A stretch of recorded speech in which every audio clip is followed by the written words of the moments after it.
It's a great pleasure to be with all of you. I've been asked to share a few remarks with you about the importance of your participation and activism in the realm of public policy. I want to take a moment of personal privilege and just acknowledge a couple of people. I want to thank UTLA for your support of my first race at the Board of Equalization. And a couple of the people who were absolutely instrumental in your organization's support of me was first my dear friend Jimmy Woods Gray. Jimmy, thank you. And second, Pat Staniel. Pat, thank you. Now, it is crystal clear that you engage. We have a slight reprieve in the state's finances, but let me explain.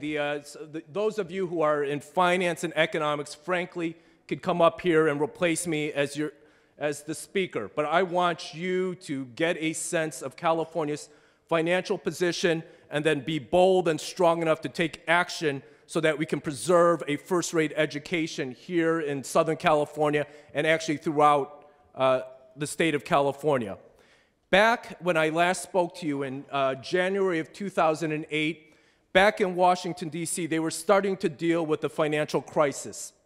There was action taken by the Federal Reserve, and then as you witness, the month before, November and December of 2007, was the start of the national recession as declared by the National Bureau of Economic Research.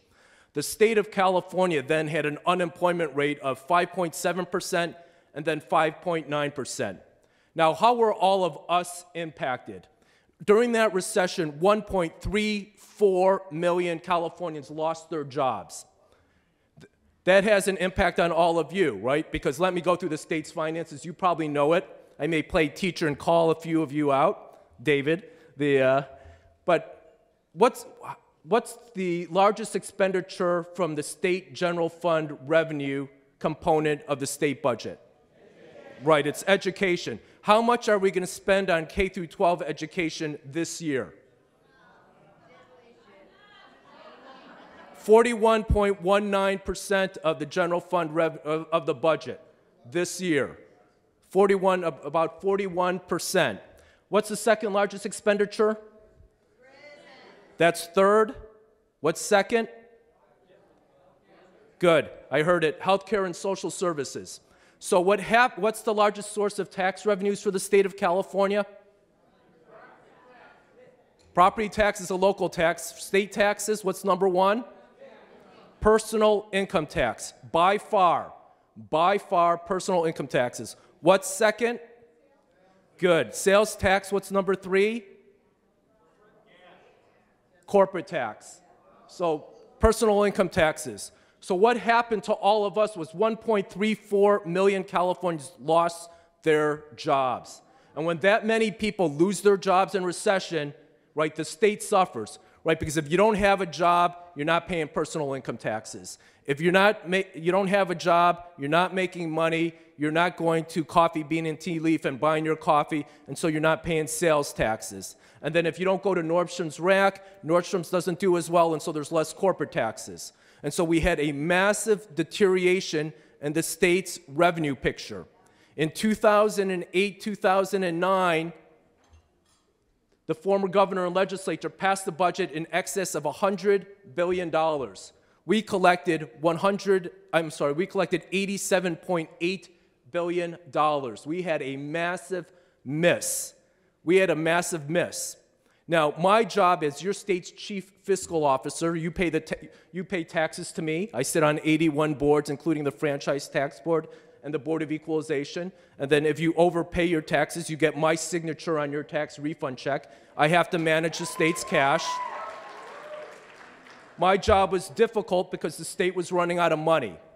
Now, in part, we are alive today in the state of California because, frankly, you, in large part, shouldered a massive burden to make sure that this state did not go off the fiscal cliff.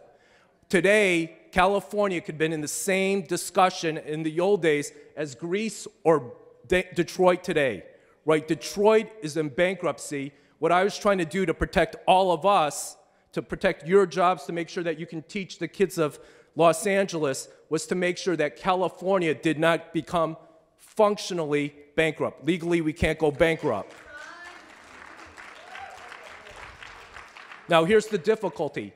Because we missed so badly that year, because of the economic deterioration, we all lived through the foreclosure crisis, we had the recession and the loss of jobs, and we had the national financial crisis. The former governor signed a budget 1 week after Lehman Brothers went under, the largest bankruptcy in United States history, but it was symbolic indicia of the financial troubles that this nation was under. I had to take action to preserve the state's financial picture. So in January of 2009, I held back your tax refunds and corporations' tax refunds for 23 days. The governor and legislature took a couple of months to try to repair the situation, but our state was in pure meltdown. So come July of 2009, I issued 450,000 IOUs to the tune of $2.6 billion, right, because I didn't have enough money. In January of 2009, I had $2.7 billion in the state's checkbook to pay $10 billion worth of bills. You ever try to fix that situation? It's not easy. It just doesn't work. Now, it's because education communities stood up when things were difficult, right? Come in June and July when we were in trouble, the California Constitution says you, the education community, gets paid first. The voters of California made that choice. We're the only state that makes debt service number 2. However, I have to pay debt service, else the state goes insolvent. So we had some tough negotiations. We were all working this together. We all cared about California's future. And frankly, because I explained the situation and you stood up, you said, okay, we will make hardship exemptions, but the education community would wait 10 to 20 days until I could pay them so I could make the debt service payment. And that's why today, in part, California is not insolvent, because we work together to get through these difficult times.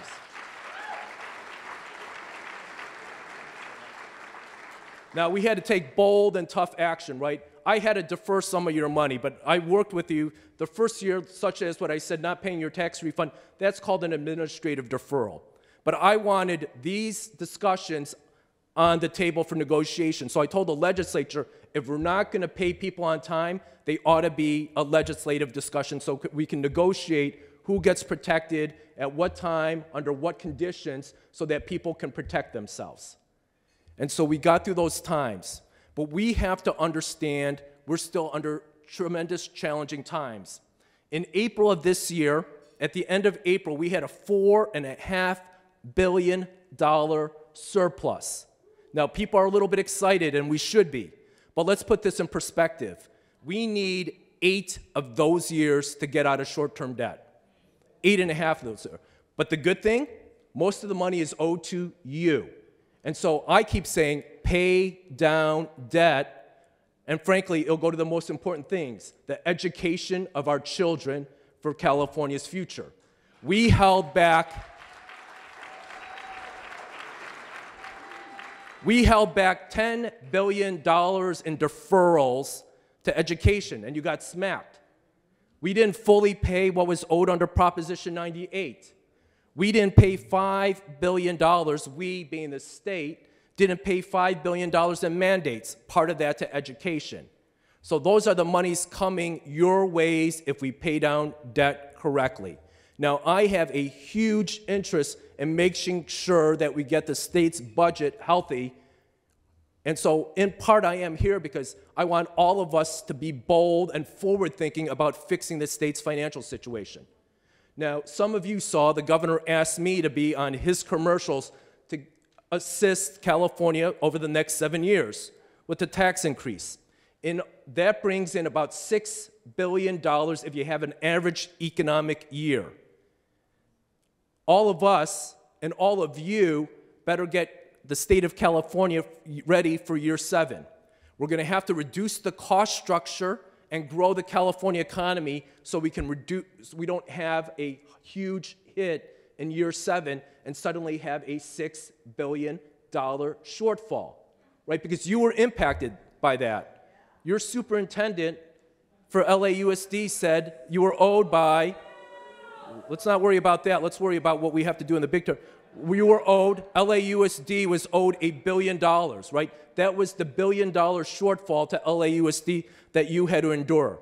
That's what we were trying to fix. So focus on what we're going to do come year 7 when Proposition 30 expires so that we don't go back to the financial condition we were all in last year where you were worried about your jobs, where you were worried about your health care, whether you had enough money to pay for reams of paper in your classroom, where you're worried about books. We want to improve the financial condition so that we are not all in a terrible spot 7 years from now. Now, this is what's happening. The California economy is recovering. 12 of the 13 major industrial sectors have recovered. But the big one that you care about isn't, and it's going to be slow. Government is a negative contributor to the GDP because we have the debt. And so some of you know I also sit among my 81 boards. I sit on CalSTRS. I'm on your state teachers' retirement system trying to help you with your pension plan.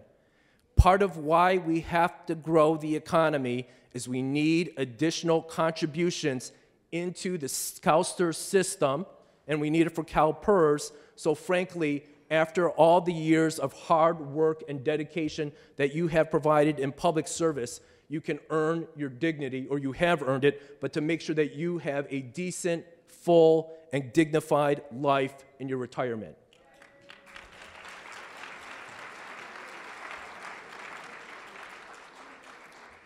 We need, in Sacramento, additional contributions of $4.5 billion for the next 30 years to try to get your pension plan 100% funded. That's a tall task. That's why it is absolutely critical that you come together, you express your voice, you advance the best ideas. That's the opportunity, that's the challenge you have. In addition, you are at the heart of California's future and prosperity. We live in a global economy. We know that the #1, basic economics, the most important factor in the growth of economy is the skill set and the knowledge of the people. That is at your hands every single day. And so your voice in articulating what we do to make sure that Los Angeles, the state of California, the United States of America is leading this world in the 21st century is in your heart, it's in your passion, it's in your vision, it's in your compassion. And so I look forward to continue to work with each and every single one of you to make sure that we fulfill the promise of this torch that's been passed. I was named after John F. Kennedy, so he said, to each generation, a torch is passed, right? We have the opportunity to pass to our next generation. I'm not blessed with children. I have a niece and 6 godchildren, so I live through them and their vision to make sure that they are given the fullest opportunity. And then one last point, it's an aside. It's one of my core functions, but I hope every single one of you do it. If you have a smartphone, go ahead and pull it out. Some of you know I do unclaimed property. Unclaimed property is if people owe, the state of California owes you money. When I became your controller, that program was broken. If you don't understand what it is, what happens is if a bank, an insurance company, a utility owes you money, and after 3 years they don't find you, they escheat, basically send the property to the state of California, and my office administers it, and then I try to find you. When I became your controller, that program was broken. It was broken. We could only notify 16% of the people that we had your money. It was the wrong thing by the state of California to keep your money. I got a reform package passed into law. Under the old laws, if I followed the old laws, I would have only sent out 1 million notices in the last 7 years. In the last 7 years, under my reform package, I've sent out 7.8 million notices. We have returned $2.5 billion of your money. We have returned 178 million shares of stock. And so just go to my unclaimed property website, claimit.ca.gov.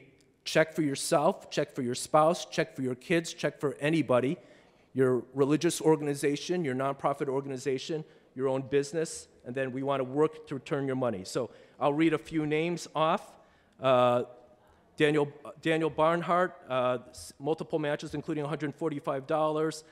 Adrian Tamayo, multiple matches including $567 from Countrywide. Obviously, it's a different business today. Marco Flores, 259 matches. And UTLA, you actually have 15 matches, including one for $541.71. So make sure to claim your money. Thank you very much. Thank you for everything you do.